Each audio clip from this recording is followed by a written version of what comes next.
Hey, hey, hey. Thank you for tuning in to a special episode of the Interracial Perspective Maturity Not Included podcast, a place where we discuss a wide range of topics from any to everything, but most importantly, a place to be yourself. I'm LC, and joining me, as always, is my lovely co host, Aaron. Hey, Aaron. Hey, LC, welcome back, everybody. Today, we have a special guest joining us. The lovely Jeffrey is here to stop by and give his perspective on a variety of items. Hi, Jeffrey. Hi, how are you? How are you doing? I am absolutely amazing. So happy to be here. I appreciate y'all picking me. Thank you so much for coming on. Absolutely. So, where are you from, Jeffrey? Well, if you can't tell, I am from Atlanta, Georgia. Well, technically, I'm about 30 minutes from Atlanta, Georgia, in a little town called Peachtree City, Georgia. Okay. And it's Well, Atlanta alone is fabulous. You know, you got places to eat, shop, entertainment, and we are the strip club capital. And so, with being like 30 minutes, I spend a lot of time in Atlanta, you know, doing those things, you know, and not stripping. Let me clarify. Not that there's anything wrong with stripping at all, but no. But and so yeah, I'm about 30 minutes from ATL in Peachtree City, Georgia, and it is fabulous over here. It's like a mini Atlanta in itself. Oh, nice. So you are from there and then you're still there currently. Have you ever moved away or been away from the Atlanta area? I have never, and as a matter of fact, I still live in the same house that I was brought home from the hospital in. Oh, wow. Oh, wow. Same house for 23 years. Yes, I'm still at home with my mama. And yeah, I've always been in the exact same place, but I don't think I would ever want to leave. I've been to Detroit, Michigan, and I had an absolute blast there. For one thing, you can go to a casino there. You know, in Georgia, there are no casinos. You can't do that. You can't. They're outlawed. Oh, wow. So For some reason, I thought there were casinos in Georgia. There's not? no, I have to go all the way to North Carolina or Alabama if I want to gamble. Oh, wow. I Yeah. didn't know that. Yeah, but I mean, it's nice. It's like a little getaway trip, you know, when you go. But still, it would be nicer for it to just kind of be right there in ATL. But it's not. Yeah, no, I've always been right here, and I don't think I will ever leave. I really don't. Like I said, Detroit, Michigan was a blast, and you know they get that beautiful snow up there. Honey, it looks like the Polar Express when you step out on the front porch. But I don't know if I'd be able to deal with it all the time. It's nice to go and get away and make a snow angel and come home, you know? Yeah. So, Yes. have you been any other places besides Detroit? Well, of course, I have been to Alabama, Huntsville, actually near the area that they film Love and Marriage Huntsville. I don't know if y'all are familiar with that show. No, we've never watched an episode, but we are familiar with what is happening because of All About the Tea. Shout out to All About the Right. Tea. Monica, love you. Love But Monica, absolutely. Yeah. So I have family in Huntsville. I also have family in Somerset, Kentucky. So those areas, and I've been to Florida, but other than that, no.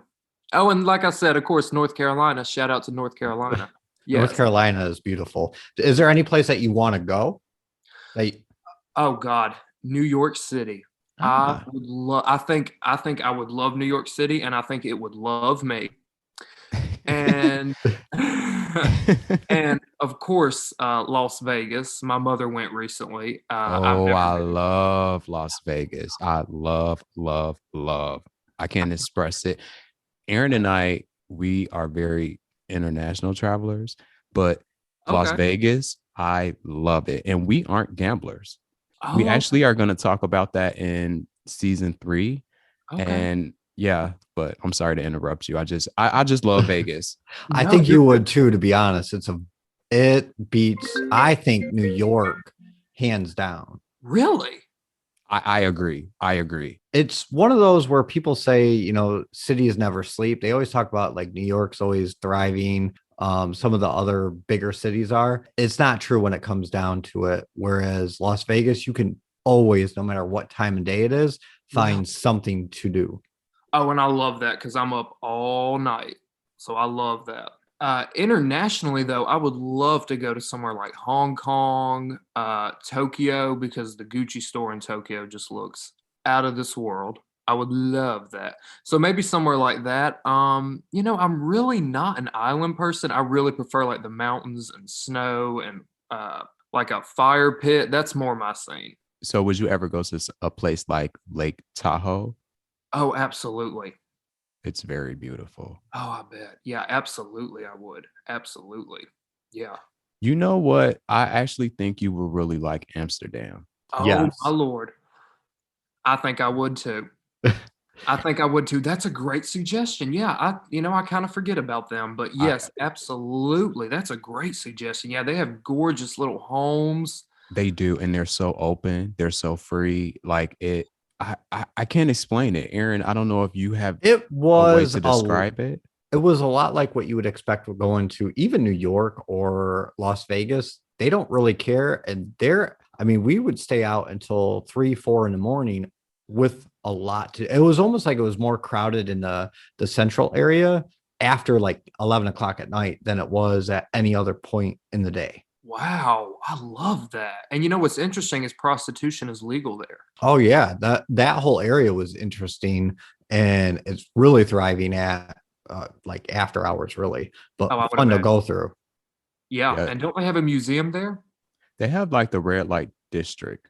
Yeah, something like that. Yeah, that It would be. was it was interesting to see. I bet. Yeah, I bet. So Oof. tell us something interesting about yourself that most people don't know if you would like to share.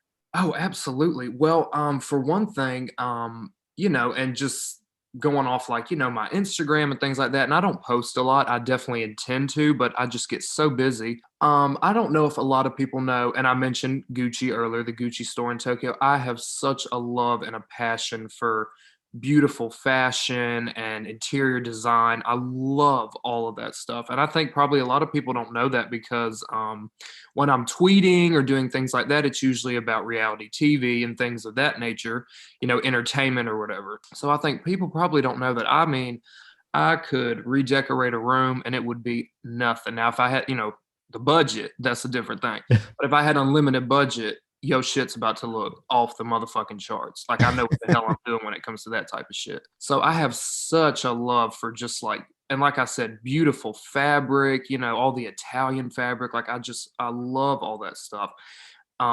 It's just like, it's like a moth to a flame. I Do love you do you have a preferred I guess designer or fabric that you would prefer over any of them? Oh gosh. Well, it's funny that you say that because cotton is so cheap, but almost everything I wear is cotton. Of course, I love silk. It feels so good against your skin. I have a lot of silk eye masks. I have a couple silk shirts. And as far as designers go, I just love Gucci. I love it.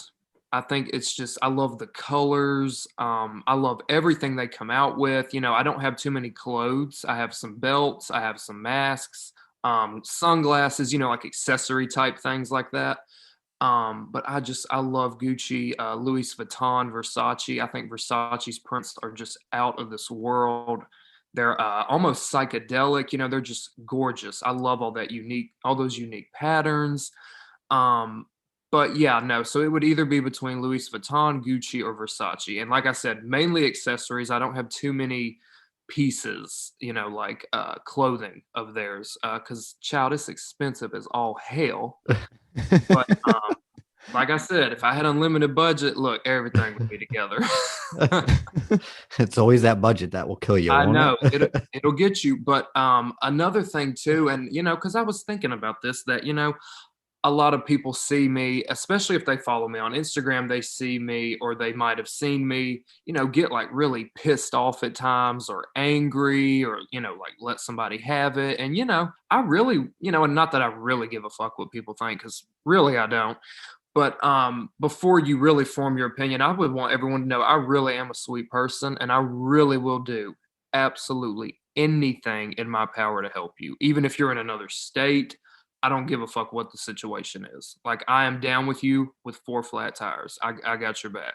Because Mhm. I think when people see me, kind of lose my temper at times. They just have a perception that I'm like, mad at the world. I'm not. The world is a beautiful place. There's just some fucked up apples in the bunch, Exactly.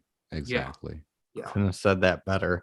Now, I Yeah. have a question for you if you would like to share are you a member of the LGBTQ community? And if so, what are your thoughts on the stereotypes given to them? Yes, I'm gay and proud of it. Absolutely love it. When I think of the whole community, I always think of pride, the beautiful colors, everybody out there just having a good time, not giving a fuck because, there's no one around to pick on them or judge them or call them names. And I just wish it could be like that all the time. So yes, I'm gay. And with the stereotypes, which one are you referring to? I know that there's a lot that are attached. The one I hear the most is that we all just sleep with each other. We're always, sucking somebody off or, whatever. That's So one. feel free to tackle that one. Yeah, I think that is, I think it's fucking bullshit. That's like, it's a negative stereotype because there are people out there that are straight that are fucking whores. Mm-hmm. Just like there are in the LGBTQ plus community. Mm-hmm. And there is, and I know a lot gay people that they are really trying to find love, but they're just looking in the wrong place. Grinder, so,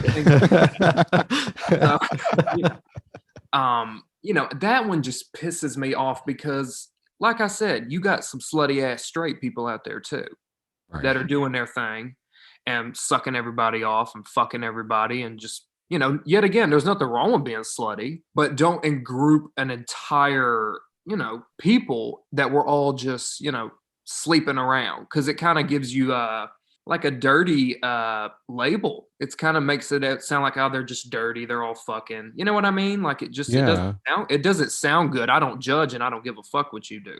Like we were just talking about prostitution. I think that should be legal here because you're not hurting anyone, you're hurting yourself in a way, if you're not harming others, I don't really give a fuck what you do. I agree with everything you're saying. For me, that is the biggest stereotype.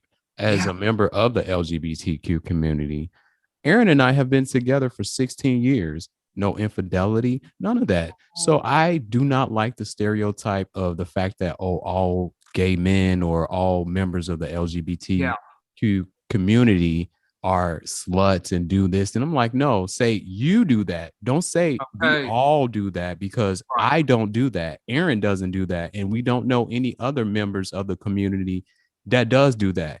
And again, like you just said, I'm not judging. I don't care. That's you, but be clear. It's not everyone. And that really bothers me when people say, oh, everyone. It's kind of when you say, oh, all Black people or all Hispanic people or all Jewish people. No, say you, don't group us all into it. So I agree with you on that. And I also agree with you on the fact that prostitution should be legal because to me, and this, again, this is my perspective. I'm not trying to offend anybody. You're you. I'm me. I think that prostitution should be legal. If someone wants to sell their body or sleep with someone for money, they should be able to. It's their body. That's just how I look at it. Yeah. You have important decisions to make in regards to a lot of things in relation to your body. Why can't prostitution be one of those? Absolutely. Again, there are situations where some people are forced to be in that line of work. And we don't support that, of course, because, people are crazy nowadays. They try to sit here and be like, oh, they said this. No, we're saying people who willingly want to pay for someone for sex and they're accepting the money, they should be able to do that without any legal ramifications. And I get the fact that a lot of it comes down to tax evasion. So what they should do is just pay taxes on it. But the fact is that I agree. It's your body. If you want to go and have sex for money, you should be able to do that. Well, and I think what I don't like about the stereotype that you mentioned as well, I agree with that. I think what tarnishes it is the minute you say you're gay, people automatically assume you fit into this bunch that just goes and sleeps around. It's like, wait a minute, you don't know me. Like, why is that the first thought? Oh, just because you're gay, this is what you do. No. That I would agree with both of you on that. That's probably my biggest pet peeve with the stereotype is, wait, not everybody does that. And you hit that right on the head. There's a lot of straight people out there that do that too. So do you look at them sideways when they say they're straight? No. Tune in next week for part 2 as we continue our conversation with the lovely Jeffrey. Thank you guys for tuning in to this special episode with Jeffrey Nix. Follow us on Twitter, Instagram at LC and Aaron. That way you know when a new episode of the Interracial Perspective Maturity Not Included podcast drops. As always, stay safe, stay positive, and be true to yourself.